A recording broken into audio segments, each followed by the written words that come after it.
Miss Alice, sino po ang sinundan yung mayor? Former Mayor John Feliciano. Come again?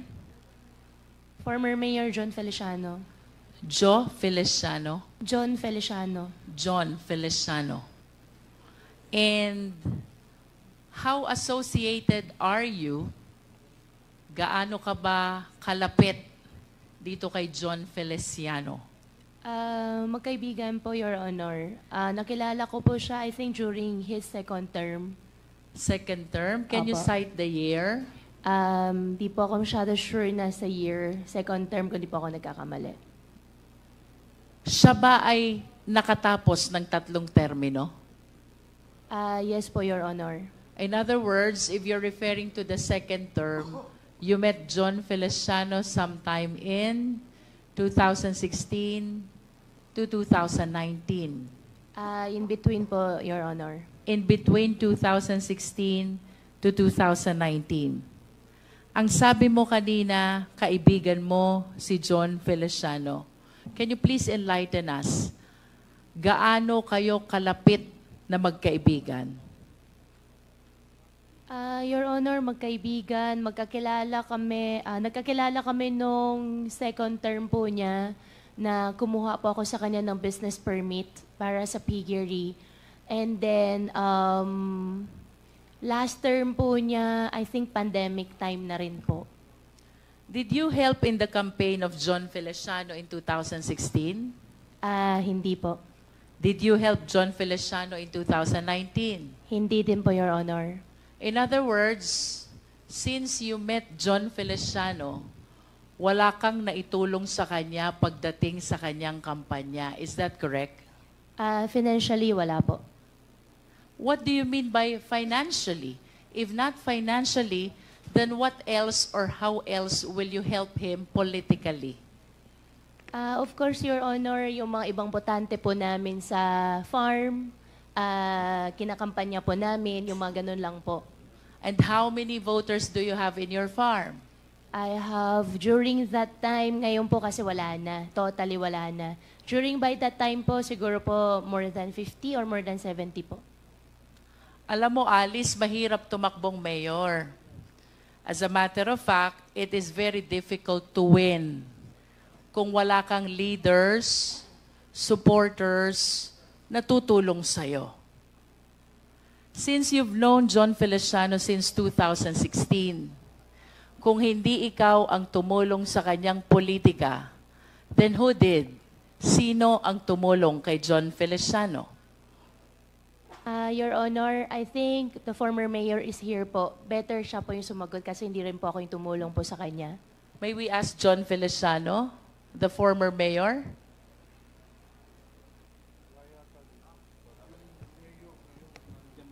Yan, dito kanina. Mayor Feliciano? Can you please occupy one of the chairs?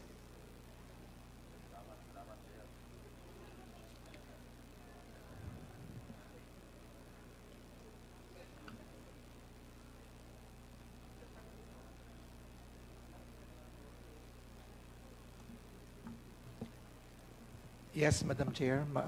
Mr. Feliciano, since based on the manifestation of Alice Goo, wala naman siyang naitulong siya sa'yo, 2016 and 2019 na eleksyon.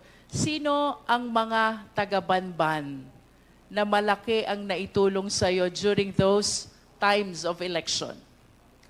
Madam Chair, our town is small, 40,000 votes. During my term, I introduced a lot of improvements in my town. Mr. Chair, can we direct the resource speaker to please be responsive to the question? Ang tanong po, Mr. Feliciano, sino po ang tumulong sa inyong manalo 2016 and 2019 election? Before you answer, Mayor, can we ask the committee secretary to administer the oath of, have you taken your oath? Yes, sir. Okay, sige, please. I'm sorry, please continue, Congresswoman Luistro. Mr. Feliciano, did you get the question? Yes, ma'am. Bali, on my town, ang tumulong po sa akin, yung mga kababayan ko po. So yung mga kapitan, yung mga leaders ko, and yung mga family members ko po sa bayan namin. How about your vice mayor? Did he help you? Kasama din po sila. Si Vice Mayor William Cura po ang kasama ko. Malaki bag na itulong sa ni vice mayor? Physically po. Physically. How about your council members? Did they help you?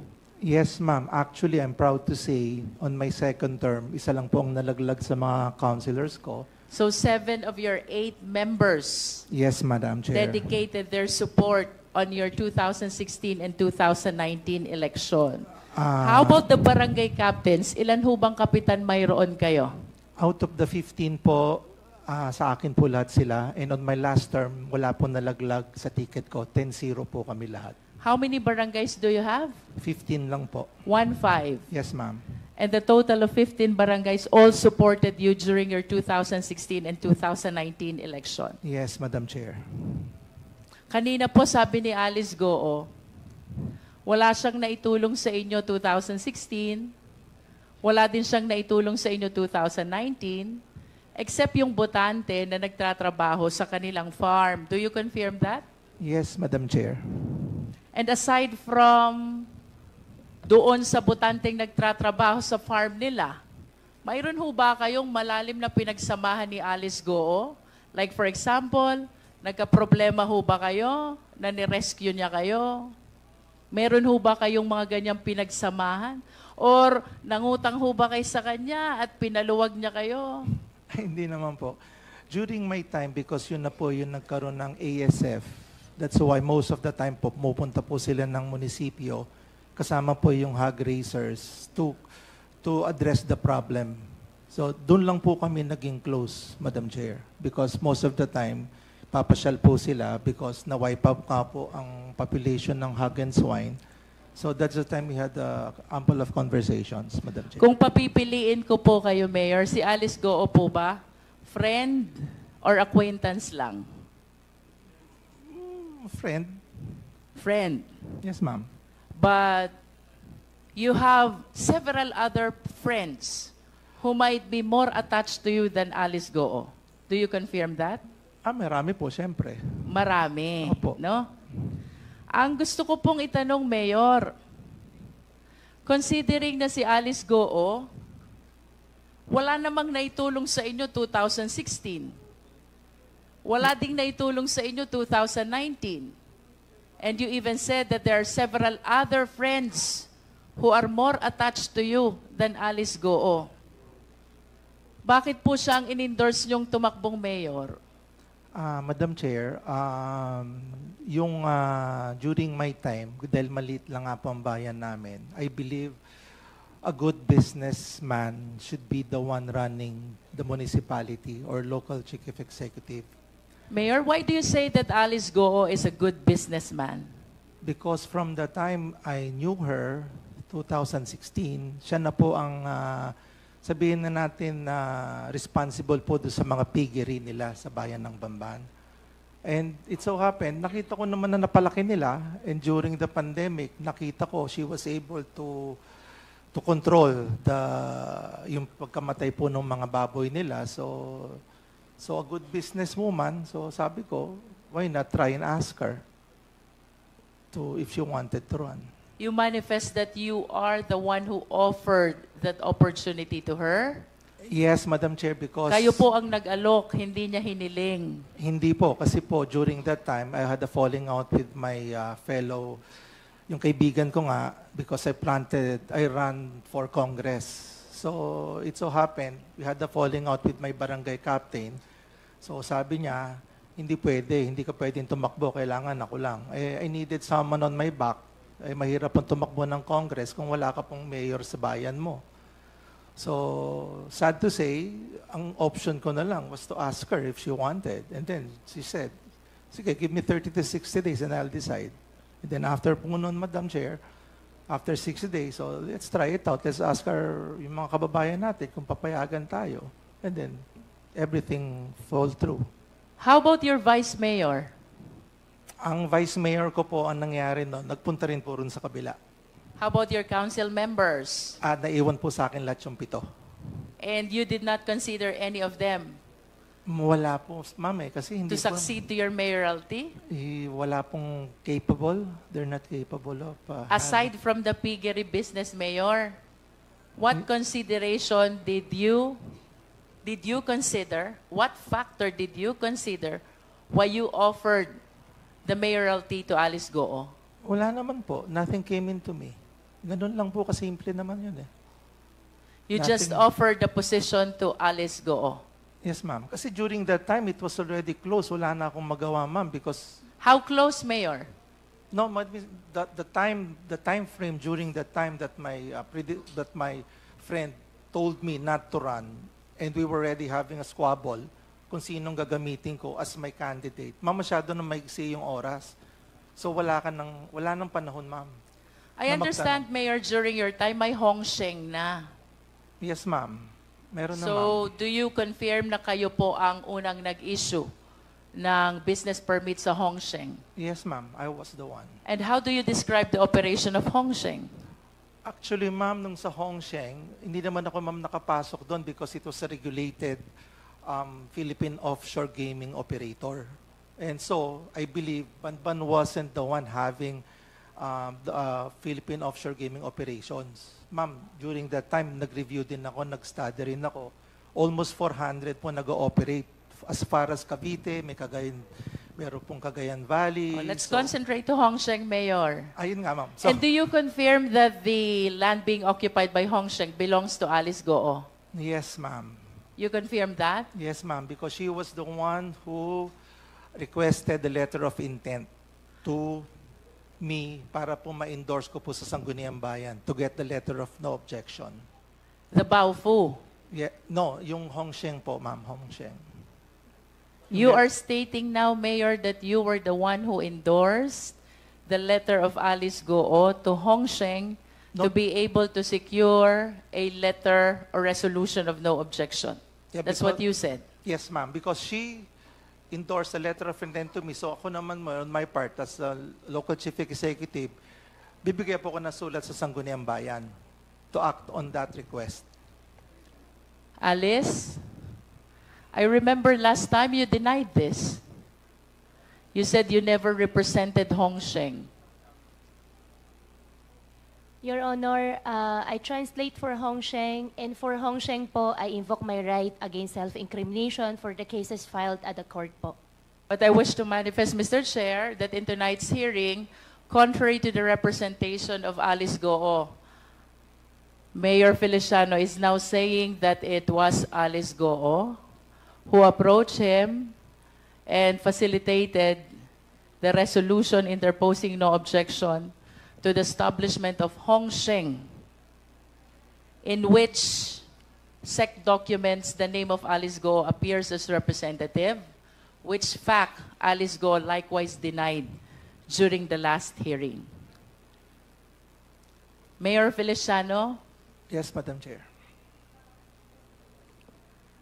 during your congressional bid, simultaneous with the mayoralty of Alice Goo, Yes, Madam Chair. ano pong itinulong sa inyo ni Alice Goo? Yung pong makapagsalita po ako sa entablado niya, malaking bagay na po sa akin yon. Sabi niyo po, magaling na businesswoman si Alice Goo. Yes, Madam Chair. So what support did she extend to you during your congressional bid? Sa bayan lang po ng Bamban, yung maisama ka na dun sa grupo niya na hindi ka na maglalagay ng entablado, tapos yung pagbayad po sa mga watchers, so hindi na po niya ako hinasel. So that is fine and tama na po para sa akin yon.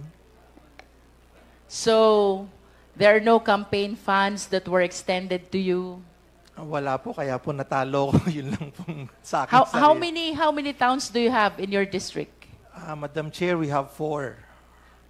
4 towns. Yes, Madam Chair. And ang naitulong lang ni Alice Goo is the audience Yes, Madam Chair. during the campaign period. Tama ba? Yes, Madam Chair.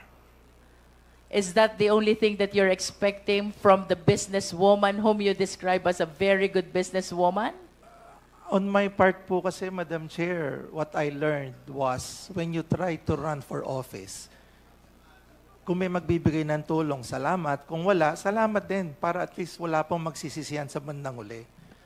I'd like to go back to Hong Sheng, Mayor. Yes, Madam Chair. Mayor, do you understand that this Hong Sheng was later on found out to be a POGO operation?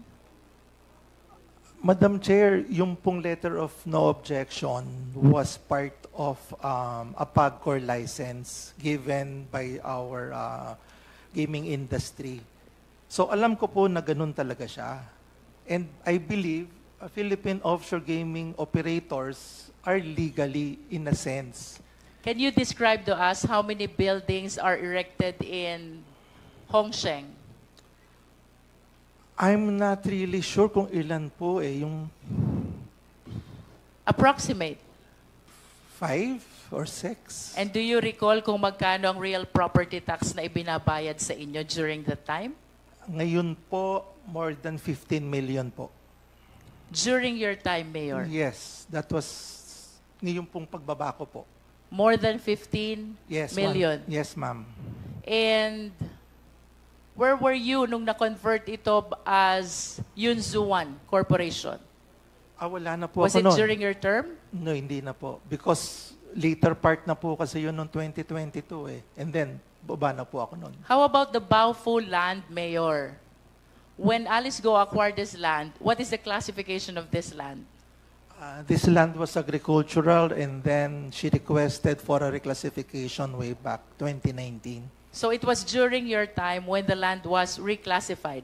Yes, Madam It Chair. was reclassified from agricultural to industrial. Do you confirm that? Residential and commercial, Madam Chair. From residential to? No, Commercial. agricultural, residential / commercial. From agricultural to residential commercial. And Yes, per ma'am. your recollection, do you believe that the requirements for reclassification were duly complied with? Yes, Madam Chair, I believe so. Yes. And with respect to Hong Sheng, Mayor, the entire process of this resolution or letter interposing no objection, it was Alice Goo who was representing Hong Sheng. Do you confirm that? Yes, Madam Chair, because her name was written also on the Sangguniang Resolution. And aside from the name being written in the Sangguniang Bayan Resolution, it was Alice Goo, or likewise, who is lobbying with the Sangguniang Bayan, and even in your office. Do you confirm that? Actually po, hindi naman naglabi. She just submitted the letter of intent.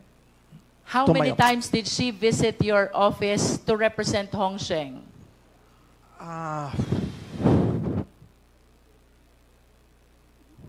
Twice? Twice. Twice, I think. If you are aware, how many times did he visit the Sangguniang Bayan for the purpose of that no objection for Hong Sheng?